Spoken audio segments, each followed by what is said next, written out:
Prakiti imagi praloigi tangkak am oiriba nungju thada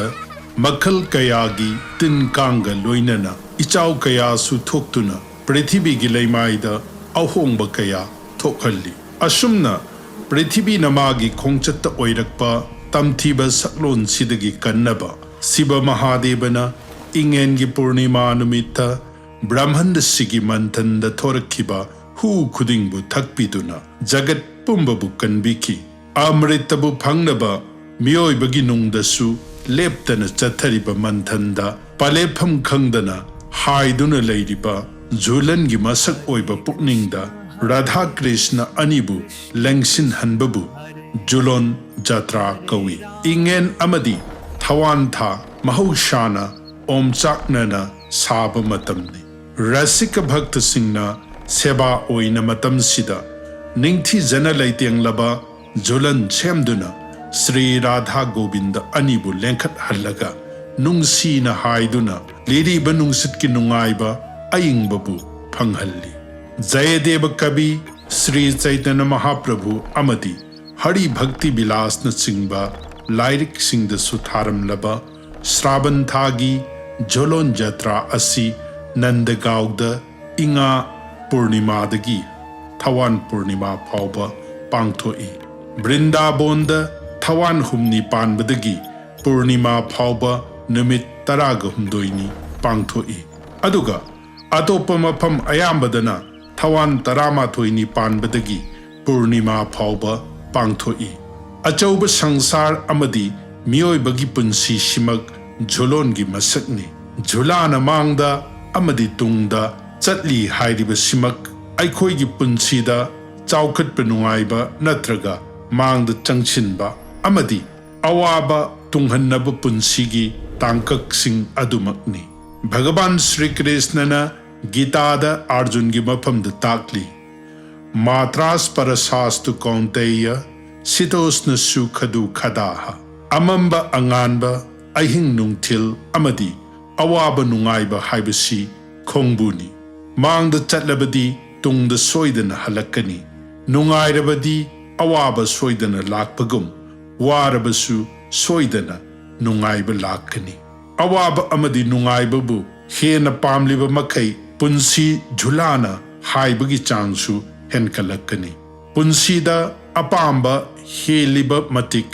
chen chongba henkatuna thaudang kokthong nabagi changsu hengatkani Bhagavat takli yabat briyeta jathabam tabat satyam hidehinam adhika yobhi manneta sasteno dandam maheti hingbada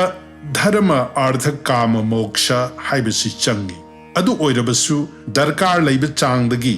henjinna pamduna bhok taurabadi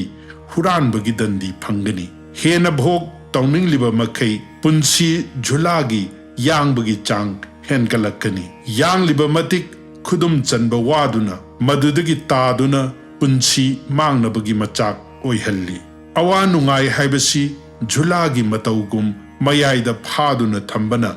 tung mangda chatliba changdudagi kaidong nungda heloi yangliba matik mugatinna masana koisinjaba mahumda mapunsi loibagum